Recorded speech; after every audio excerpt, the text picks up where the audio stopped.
हर महादेव। ओम नमः शिवाय। आज हम पढ़ने वाले हैं भगवान शिव के लिंग एवं साकार विग्रह की पूजा के रहस्य तथा महत्व का वर्णन। सूत जी कहते हैं, शौनक जो श्रवण, कीर्तन और मनन इन तीनों साधनों के अनुष्ठान में समर्थ ना हो, वह भगवान शंकर के लिंग की व मूर्ति की स्थापना करके नित्य उसकी पूजा करे और संसार सागर में पार हो सकता है।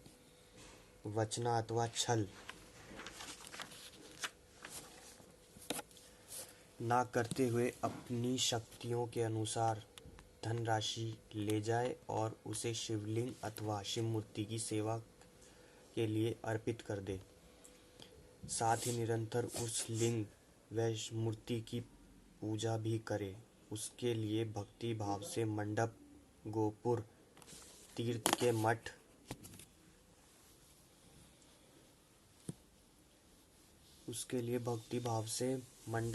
गोपुर, तीर्थ मठ एवं क्षेत्र की स्थापना करे तथा उत्सव रचाए। वस्त्र, गंधक, पुष्प, धूप, दीप तथा पुआ और शाक यानी शंख आदि व्यंजनों से युक्त भांति भांति के भक्ष्य भोजन अन्न नैवेद्य के रूप में समर्पित करे।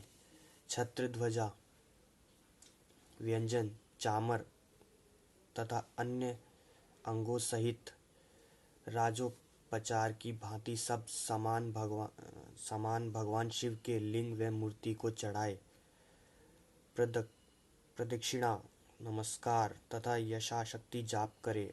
आवाहन से लेकर विसर्जन तक सारा कार्य प्रतिदिन भक्ति भाव से संपन्न करे। इस प्रकार शिवलिंग अथवा शिव मूर्ति में भगवान शंकर की पूजा करने वाला पुरुष श्रवणादि साधनों का अनुष्ठान ना करे तो भी भगवान शिव की प्रसन्नता से सिद्धि प्राप्त कर लेता है।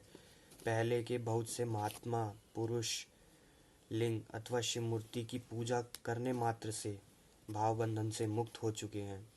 ऋषियों ने पूछा, मूर्ति में ही सर्वत्र देवता की पूजा होती है, लिंग में नहीं, परंतु शिव की पूजा सब जगह मूर्तियों में और लिंग में भी क्यों की जाती है? सूत जी, मुनीश्वर, तुम्हारा यह प्रश्न तो बड़ा ही पवित्र और अत्यंत अद्भुत है।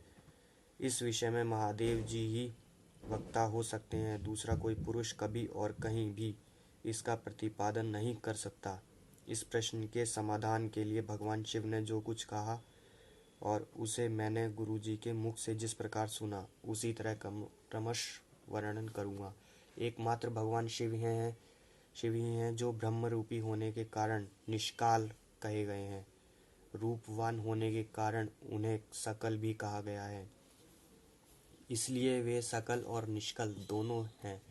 शिव के निष्कल निकार होने के कारण ही उनकी पूजा का आधारभूत लिंग भी निराकार ही प्राप्त होता है, अर्थात शिवलिंग शिव के निराकार स्वरूप का प्रतीक है।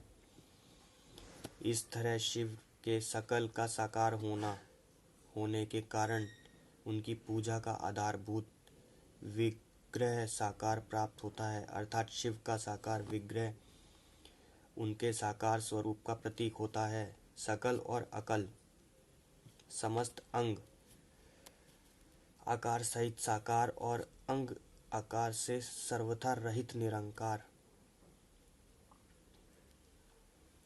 रूप होने से ही वे ब्रह्मा शब्द से ही कहे जाने वाले परमात्मा हैं। यही कारण है कि सब लोग लिंग निराकार और मूर्ति साकार दोनों में ही सदा भगवान शिव की पूजा करते हैं। शिव से भिन्न जो दूसरे देवता हैं, वे साक्षात ब्रह्मा नहीं हैं, इसलिए कहीं भी उनके लिए निराकार लिंग नहीं उपलब्ध होता।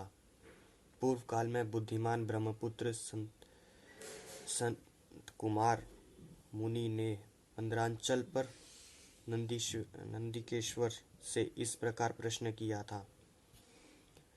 संत कुमार बोले, भगवान शिव से भिन्न जो देवता हैं, उन सब की पूजा के लिए सर्वत्र प्राय वेर मात्र मूर्ति, वेर को मूर्ति कहा जाता है, मात्र अधिक संख्या में देखा और सुना जाता है। केवल भगवान शिव की ही पूजा में लिंग और वेर दोनों का उपयोग देखने में आता है। अंत कल्याणमय नंदिकेश्वर, इस विषय में जो तत्व की बात हो उससे मुझे इस प्रकार बताइए जिससे अच्छी तरह समझ में आ जाए। नंदिकेश्वर ने कहा, निष्पाप ब्रह्मपुत्र ब्रह्म कुमार, आपके इस प्रश्न हम जैसे लोगों का द्वारा कोई उत्तर नहीं दिया जा सकता, क्योंकि यह गोपनीय विषय है और लिंग साक्षात ब्रह्म का प्रतीक है। तथापि आप शिव भक्त हैं, इसलिए इस विषय में भगवान शिव ने कुछ बताया है। जो कुछ बताया है उसके ही आपके समक्ष कहता हूँ। भगवान शिव ब्रह्म स्वरूप और निष्कल